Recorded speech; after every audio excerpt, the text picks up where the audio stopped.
através do nosso Facebook. A live fica lá gravada para você acompanhar quando puder, quando quiser. Aproveite para compartilhar também, que outras pessoas precisam conhecer um pouquinho desse tema.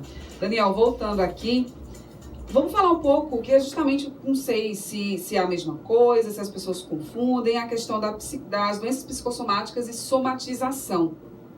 E eu aproveito também para te perguntar que existem, no caso, essas doenças que você falou, né, que, enfim, tem aquele sintoma persistente, que a pessoa vai para o médico, tenta um diagnóstico e aí, enfim, o médico não consegue encontrar nada e aí, enfim, vai ter que tratar de outra forma. Você tem as fibromialgias, né, também, tem outras questões aí que são bem sérias.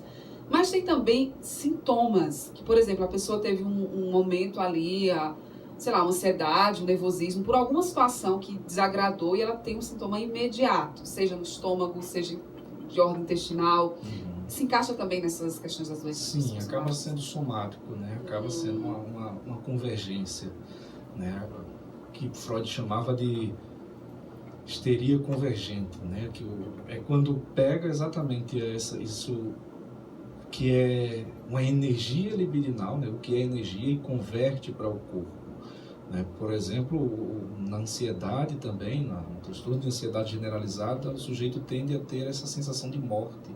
Eu vou morrer porque taquicardia, sudorese, a sensação de falta de ar. Passa mal mesmo. Passa mal. E muitas vezes vai para urgência mesmo, toma medicação para acalmar. Porque vê que os médicos veem que não tem nada, né? Não tem nada. O coração tá ok. Nada físico, mas tem muito, né? Exatamente. Tem um sofrimento psíquico muito intenso. Exato. Que é o caso, por exemplo, né, da clínica do suicídio. Quem tenta contra a sua própria vida, na verdade, não está tentando contra a vida, mas sim contra a dor. Está querendo arrancar a dor e viver de modo diferente, viver sem essa dor. No caso as doenças psicossomáticas ou somatização, que dá no mesmo, né? A somatização é o paciente somático, né? Justamente o analisando somático. A psicossomática já é falando diretamente, né, daquilo que é psíquico, que está no soma, que está no corpo. Mas, no caso existem de fato, como por exemplo a fibromialgia, né? A fibromialgia é algo que só para falar dela tem que ser só um programa, né? Porque de tão complexo que é essa estrutura. Mas, por exemplo, na neurose de angústia existe uma série de sensações no corpo, né? Como você bem citou. Existe uma série de reações no corpo. E que se o sujeito está sentindo, a pessoa está sentindo, que acaba sendo uma constante, às vezes diante de muita raiva, o sujeito surta mesmo e sai quebrando tudo, ou desconta na bebida para passar mal depois, né? Então é procurar investigar, né? O passo é procurar investigar, não só clinicamente do ponto de vista médico, mas procurar algum profissional da área de saúde, um psicólogo, um psicanalista, né? Que você procura. Vale salientar que é bom ter boas referências. Sim. Né? Infelizmente são muitos profissionais, né? Todos não vão ser bons profissionais. E até porque é algo que é muito criticado no meio, principalmente na psicologia, né? Que o curso de psicanálise, existem instituições que oferecem cursos de psicanálise em 2 anos. Né? Forme-se em 2 anos e seja um psicanalista. Então é bom ter muito cuidado com isso, porque a formação psicanalítica ela tem um tempo, né? 3 a 5 anos, né? Existem, mas que não se forma, né? O sujeito está em constante formação. Então, o psicanalista está sempre em formação, não existe um diploma, alguma coisa. É perigoso mesmo, tem que avaliar até o próprio currículo da pessoa mesmo, né? Isso é importante, porque ver a que instituição a pessoa pertence. Sua vida que você está praticamente ali, né? Você está falando para uma pessoa, para um desconhecido, você não sabe a intenção, então às vezes a pessoa ela tem má intenção mesmo, infelizmente a gente está nesse mundo louco. Então você entendendo um pouquinho até essa instituição, de onde ele veio, a sua formação, até a sua formação base também, ela é importante, porque ela vai te dar um norte ali, quem é esse profissional que está ali escutando minhas dores, no final de contas. Uma coisa que você também falou aí, a questão das emoções, não só as emoções, mas às vezes o sujeito vem tendo dor, mas não tem sofrimento psíquico. Né? Não tem sofrimento psíquico. O que ele tem é osteoporose. E ele acha que está de boa, né? É algo... Não tenho nenhum problema na mente, né? Não tenho nada. Por quê? Logo quando eu vim atender no interior, as pessoas têm muito essa coisa de quem vai para a área psi é louco, né? Doido. Até hoje ainda existe. Existe essa psicofobia, essa perseguição, esse preconceito intenso. E, na verdade, problema todo mundo tem. Vai para um analista, para um psicólogo, quem quer resolver os problemas que tem. E muitas vezes, no meio psicanalítico, Lacan ele brincava dizendo que os mais difíceis de serem tratados são os normais. Porque os normais, eles não têm nada. Então, eles acham que não tem nada. Acham que não tem nada, então é muito resistente a qualquer que seja o tratamento. Então, essa pessoa que acha que na mente está muito bem, né, que não, eu estou com a saúde mental em dias, mas vai ver por que é que essa pessoa tem uma osteoporose, um problema na estrutura, né, que é o esqueleto, né, um problema nessa estrutura. Claro, como falei anteriormente, cada caso é um caso, depende muito da singularidade de cada caso, mas estrutura, né, quase sempre tem a ver com a base lá atrás da família, a mãe suficientemente boa, o pai suficientemente bom, se o sujeito se sentiu abandonado, né, se ele está manifestando uma neurose de abandono, então para onde é que isso vai? Se ele não está falando sobre isso, para onde vai? Para o corpo. Olha, gente, como é complexo tudo isso, né? E aí se torna orgânico de fato, né? Às vezes, né, o sujeito usa óculos, eu uso óculos, né? Então usa óculos e de tanto aquilo que você não quer ver, mas não consegue elaborar, não sabe porque você não tem acesso, é inconsciente, né? Você não quer ver, vai para o órgão em si. E se esse grau vai sempre aumentando, ou então o indivíduo vai tendo movimento, a compulsão à repetição, como a gente estava falando em off, né? Essa compulsão à repetição, ele vai fazendo coisas que pode perder a visão. Trabalha com solda, mas não usa proteção devida, coloca a mão e fica lidando com aquela luminosidade, né? Usa celular mais do que 8 horas por dia, que já é muito, né? Né? Usa bastante celular, e essa luminosidade vai agredindo a retina. Ela está, de alguma forma, procurando situações que vão prejudicar. Uma compulsão, né? a repetição que vai prejudicar o corpo, porque aí, usando o celular à noite, não vai produzir o hormônio do sono, que vai aumentar a irritabilidade, que essa irritabilidade vai dar taquicardia, que a repetição contínua disso pode dar algum transtorno, alguma complicação cardiovascular, né? Alguma complicação cardíaca. Tem uma consequência. Exato. Então, para chegar no corpo, tem todo um processo psíquico. Existem profissionais, existem médicos que entendem que funciona assim, mas existem médicos também que veem que é só orgânico e químico, né? Neuroquímico, resolve tudo com medicação. Para a psicanálise, você resolve com medicação, sim, né? Também. Mas a medicação, ela vai trabalhar na superfície do sintoma, né? E aí a fala é como se abrisse uma fissura nessa superfície que agora está sendo trabalhada com a atuação da medicação, e a fala vai aprofundando, como se fossem mergulhos que o sujeito vai dando, cada vez mergulhos mais profundos e trazendo as preciosidades, né? Trazendo o que é que tem lá dentro, lá no porão, para poder a gente entender, como se fosse uma arqueologia mesmo da alma. Muito bom. Aqui você fala, a gente estava falando até também no intervalo, antes de começar, na verdade, sobre a questão do chorar, né? Da pessoa colocar para fora. Tem gente que chora com muita facilidade, tem gente que não consegue chorar de jeito nenhum. Que prende, tá ali, não consegue, queria até chorar, mas ela não consegue. A que ponto, até onde isso é bom, o chorar demais, ou chorar sempre por qualquer coisa, ou chorar por facilidade, a gente pode dizer assim, a pessoa de repente, quando ela vai desabafar, ela chora, e aí tem os exageros, e o não chorar também. O que é que tem de bom e de ruim nisso tudo? Muita gente hoje em dia tende a a achar que tristeza é depressão, né? Qualquer episódio de tristeza é depressão. Então, se você está chorando demais, é depressão, tem que tomar antidepressivo e assim vai. Às vezes nem procura um psiquiatra, mas um médico amigo que pede, me passa um antidepressivo porque eu estou assim. E às vezes é o que? A pessoa não quer encarar, não quer confrontar um problema, né? O que é que está gerando isso. Então, o chorar é uma catexia, né? O sujeito vai liberar de alguma maneira essa energia, né, que está guardada, né? Às vezes é uma tristeza, mas que sai como um choro. É como se você estivesse... Eu gosto muito da maneira como o Rubem Alves falava de psicanálise, porque ele fala meio poético, meio prosado, aquela coisa tão mais acessível.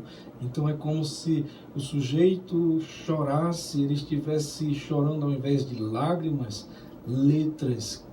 É como se ele estivesse chorando letras que compõem palavras, que compõem frases, que trazem discurso e que um discurso diz o curso da vida. Então, nesse dizer, eu falo do curso, do caminho que eu vou percorrer ou o caminho que eu venho percorrendo. Então, esse chorar pode ser algo bom, né, que vai tirar todo esse sofrimento. Já um chorar, né, constante, repleto de tristeza, com a melancolia. A melancolia, que seria para a linguagem médica a depressão, né, a melancolia na psicanálise, que é quando o sujeito volta-se, ele não tendo um objeto. Freud vai tratar isso na questão de luto e melancolia, em que o luto, o sujeito tem um objeto e ele perde esse objeto, né? Pode ser o falecimento de alguém, de um pet, né? O falecimento de um pet, a perca de um objeto que se gostava muito, e etc. Há um sofrimento, né, por conta dessa perca. Já na melancolia não se tem um objeto, né, perdido. Então o sujeito passa a ser esse próprio objeto e aí começa um movimento de autodestruição. Então nesse movimento de autodestruição começam a aparecer sintomas orgânicos, somáticos, que aí é a fadiga, o sujeito está muito cansado, né? Ele não tem ânimo para fazer nem mesmo aquilo que se deseja, está num excesso de cansaço muito grande, né? Que a fadiga não consegue dormir direito. Então vai afetando esse soma, vai afetando o corpo. Então aí sim essa tristeza ela precisa ser investigada, tratada. Não dá pra pessoa ficar assim, né? Mas assim, quando diz assim, fulano, Beltrano é muito chorão, né? Porque chora qualquer emoção, né? Aí só investigando mesmo em terapia, dependendo isso é que é o que depende, sempre depende da situação, né? Depende da situação. Se ele chora e desabafa, o alivia, ok, tudo bem. Agora, se ele está ali nesse processo, sempre... E ainda que seja um desabafo, né? Ainda que tenha chorei, desabafei, tô bem, né? Tô leve.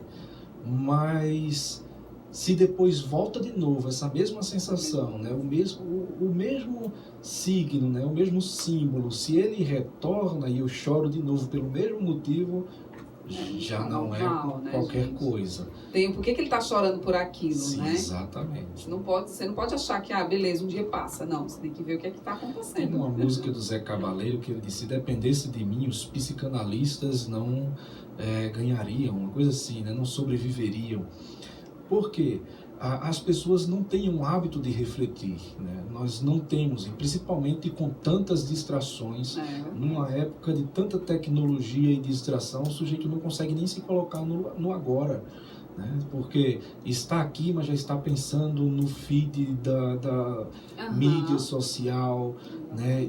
E aí o que acontece? Existem pessoas que adoecem, por isso que já tem uma linha que sai uma coluna específica na revista Psique, que é a cyberpsicologia, né, que trata desses problemas de virtualidade, esses problemas que tem a ver com essa conexão externa. O sujeito está tão vazio de si que ele necessita de ter conexões externas para poder não adoecer. E o que acontece?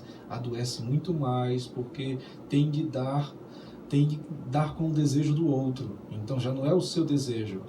Você tem que atender a demanda do outro. A gente falou disso ontem aqui das redes sociais, né? O que é que elas fazem? Exato, né? Você vai ter que atender e dar conta daquilo que é desejo do outro. E as emoções, né? As emoções, o nome já diz, né? Emoções, movimentos. Então, são coisas que nos movem. Nós somos seres que temos emoções. O grande problema dessa geração é o querer não sofrer, né? Quase como uma propaganda religiosa, né? Um pare de sofrer, né? Então, nem mesmo a religião dá conta de arrancar, tirar o sofrimento. Kierkegaard, ele diz que ela quer essa força, né, de Deus, da religião. Sim. Muitas vezes ela procura isso com a certeza. E faz bem. E a religião ajuda bem, muito o processo, mas às vezes não é só a religião, né? Ela precisa de outra coisa. O grande problema talvez seja transferir para essa força, para Deus, para a religião, o que quer que seja, é transferir para um outro, né? É transferir para um outro a responsabilidade de arrancar, de tirar todo o seu sofrimento. Aí é onde estaria o problema. Por quê? Kierkegaard vai dizer que nós somos angústia. Então, o sujeito é angústia. A questão é como ele lida com essa angústia. Daí o Viktor Frankl, o pai da logoterapia, né, que ele diz que o sofrimento psíquico, esse vazio existencial, é porque falta um sentido. Né? Chega muito na clínica essa coisa de que a vida perdeu o sentido. Mas a vida também pode ter o sentido que você der. A vida não vem com um sentido pré-moldado. E aí o que acontece? As pessoas acabam fazendo a convergência, a neurose de convergência. E aí vai daquilo que é psíquico, começa a vir para o corpo. Né?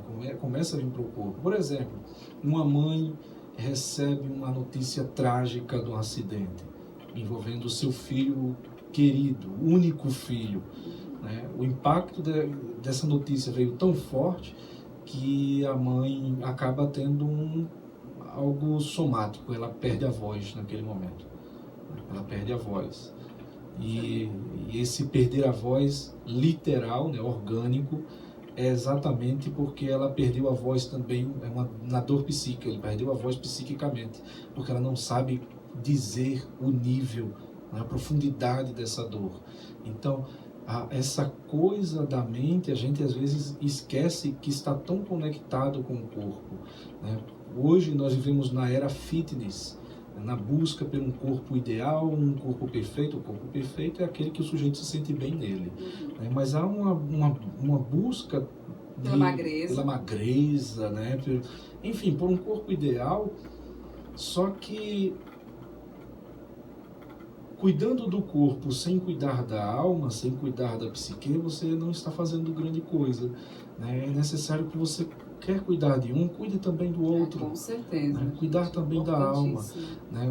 Um país que é muito psicanalizado, vamos usar esse termo, é a Argentina. Na Argentina, quando você diz não faço análise, a pergunta que vem é: oxente, você não faz análise? Né? Por quê? Quer dizer, se fossem nordestinos, diriam oxente. Com né? certeza. Você não faz análise? Como assim? Já aqui, quando diz faço análise, você tem que problema. Mas rapaz, você tão bem, tão sorridente, tá sempre nas festas, tá tudo tão bem. Por que você está fazendo análise? Eu estou bem, então vou ficar melhor, né? Vou me conhecer mais, saber lidar com esse retorno do recalcado, saber que isso é o que é de todo sujeito, o retorno do recalcado e dar conta do desejo, saber o que se deseja. Porque se você não sabe o que você deseja, não sabe lidar com esse desejo, esse investimento libidinal volta-se contra você como pulsão de morte. E aí quando volta como pulsão de morte, vai para o corpo adoece. E aí entra aquela coisa, a dor do ser. Algo no ser dói.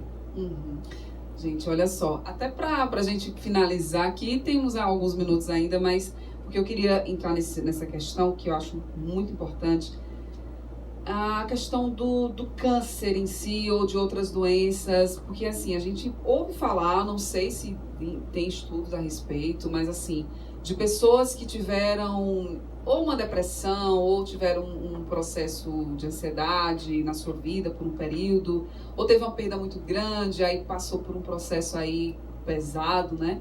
e alguns anos depois, ou pouco tempo depois, de repente essa pessoa é diagnosticada com câncer, vamos colocar. E aí as pessoas falam muito isso.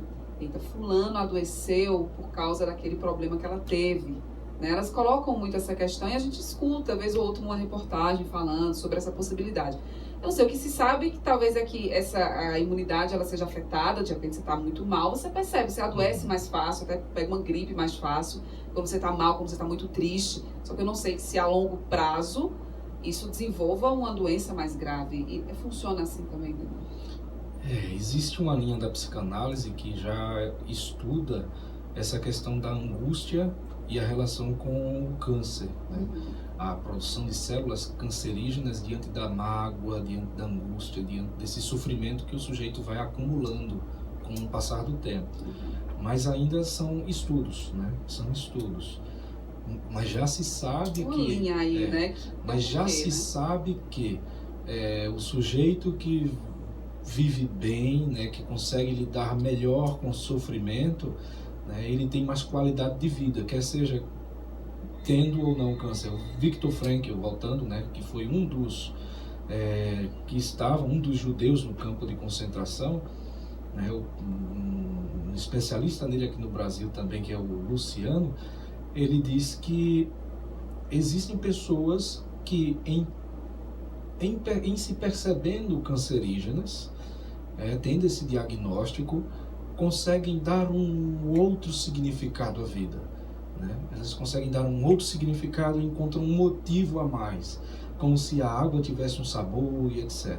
Agora, enquanto causa, né, depende muito do contexto, depende muito coisa, do até sujeito. para descobrir é difícil, causa para câncer a gente nem... Depende muito da história, porque é um estudo que tem que ser feito durante anos, né? Geralmente estudos assim tem uns 10 anos com tantas pessoas. É algo a se pensar, né? Porque se você está muito mal, se a gente faz justamente isso que eu falei, né? Você passa por um processo difícil na sua vida, você, sei lá, tá muito mal, tá chorando muito, por exemplo, tá muito triste, e aí você começa a perceber que de repente você tá ficando muito doente. Já existe, né? na escola francesa, né, essa escola de psicossomática, já existe uma linha de estudo em que a angústia, né, e como convergência da pulsão de morte, que é a pulsão de autodestruição, então essa angústia e a mágoa, a raiva que você acumula por alguém, né, de fulano não me desce, né, eu não consigo engolir, né, não me desce. Então essa raiva que você vai acumulando em si, essas coisas, essa raiva é engolida, né, o corpo vai sentir de alguma forma. E aí percebeu que essas pessoas que diziam muito, né, que tinham muito essa coisa de fulano não me desce, de tanta mágoa, desenvolveram com muito mais facilidade um câncer no estômago, né, de tanto que engoliu. Tem algumas relações aí. E aí essa escola, mais uma escola lacaniana, que trabalha com o real, o simbólico e o imaginário. O real, aquilo que é impossível de se falar, uma série de outras coisas. O simbólico e o imaginário. Entendi. Com relação às pessoas que são mais afetadas pelas doenças psicossomáticas, assim, existe um padrão, vamos dizer assim? São pessoas que agiram assim na sua vida, ou depressivas, ou com transtorno de ansiedade. Tem esse padrão, vamos dizer assim, já é observado algo desse tipo? Não, depende, né? Depende. Tudo depende. Depende. Porque depende muito da história, né? De como esse sujeito foi criado, né? Como foi elaborada essa infância. Então depende de muita coisa. Mas na maioria dos casos, os pacientes somáticos são aqueles que acumulam, aqueles que guardam, que é renitente, que repete a mesma coisa. É aquela coisa de um casal tem um problema e esse problema ficou mal resolvido, então toda vez volta para esse problema. Então esses pacientes que tendem a guardar mais são pacientes que acabam manifestando de alguma forma no corpo.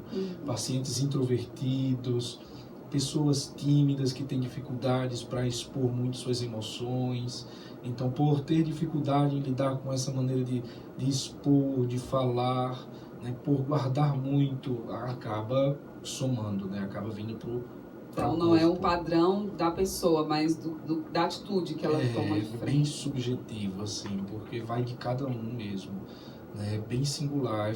Frente a situações, como o sujeito reage, ou então como foi a criação. A criação foi de um pai autoritário e castrador, que não deixava você falar tudo, não deixava você falar aquilo que você queria, você não tinha voz. Então o sujeito também cresce silenciado. Então ele cresce sem voz e sem vez para que as coisas passem. Quando ele procura uma terapia, uma análise, ele aprende a ter voz primeiro, para depois vez para as coisas passarem, né? Dar vez, agora pode passar. Enquanto não passa, e o passado é isso, né? Passado, passar e passa, né? Passado de passar. Mas a gente, muitas vezes, né, muitas pessoas tendem a presentificar o passado. E aí, pronto, pessoas também foram diagnosticadas com câncer por conta disso, de não conseguirem se libertar do seu passado, trazer sempre um fardo do passado. É muito difícil, né? Você ficar sempre retornando aquilo, né? Enfim. Ou a pessoa ela não cura de um trauma, né? Ela tá sempre revivendo aquilo. É muito difícil. Então, no final das contas, assim, um tratamento que seria para essas doenças psicossomáticas realmente é só a conversa, é só a análise ou a psicoterapia, seja o que for. Isso precisa ser falado, ser colocado para fora. Sim, né? Sim. Procurar algum profissional de confiança, né? Com boas referências, quer seja psicólogo, psicóloga, psicanalista, e você conseguir colocar para fora, do ponto de vista psicanalítico, elaborar, né? Em análise. Sim. Na psicologia, quer seja de base analítica ou qualquer uma outra, a terapia, né? A psicoterapia. E na análise o sujeito elaborar, Freud ele falava de repetir, retornar, repetir e elaborar. Retornar, muitas vezes o sujeito retorna a mesma cena traumática, dolorosa, diversas vezes, chora, repete. Quando não repete na fala, repete em ato. Quando repete em ato, vai para onde? Para o soma, para o corpo. Então precisa estar inscrito no corpo para se revelar aqui no ato, né? E lá no set analítico você tem a oportunidade de recordar, repetir e reelaborar. Recordar, repetir e reelaborar. Para se apropriar mais de si, fortalecer o eu. Muitas vezes a criança cresce tão sozinha que ela vai criando uma espécie de falso eu, né? Um eu para ser mais bem visto, para ser acessível. E aí isso é muito adoecedor. Gente, muita coisa aqui, mas vamos deixar para outro programa e a gente vai falando aí da psicanálise como um todo, né? Tem tanta coisa ainda para a gente conversar, mas eu quero aqui te agradecer, Daniel, pela tua participação. Foi ótimo, né? Falar um pouquinho disso, dessa questão da clínica psicossomática, né? E de tantas outras questões relacionadas à psicanálise. E foi bom, porque é isso, a gente percebe que há realmente alguns preconceitos. Sim. Isso, quando se fala em saúde mental, preconceitos existem aos montes, né? A gente precisa aqui desmistificar muita coisa e a função desse programa também é essa. Eu tento aqui, a área de saúde mental para mim é a preferida, mas eu tento realmente quebrar um pouquinho desses preconceitos. Até a próxima então, tá bom? Até a próxima. Até a próxima, a gente conversa aí outros temas. Sim.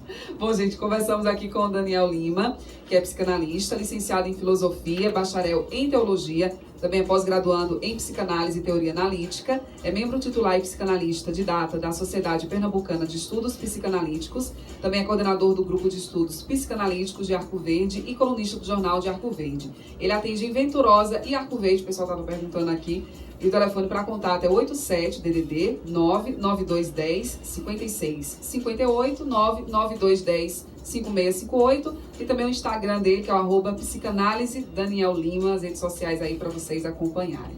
A gente vai agora finalizar o consultório, vai ficar gravado para você a nossa live, nossa transmissão aqui no Facebook, acompanhe depois quando puder, e já eu volto trazendo as principais informações do Brasil e do mundo. 4h03. Você ouviu o Consultório com Samara Pontes. Oferecimento, faça o seu check-up clínico junto com o cardiológico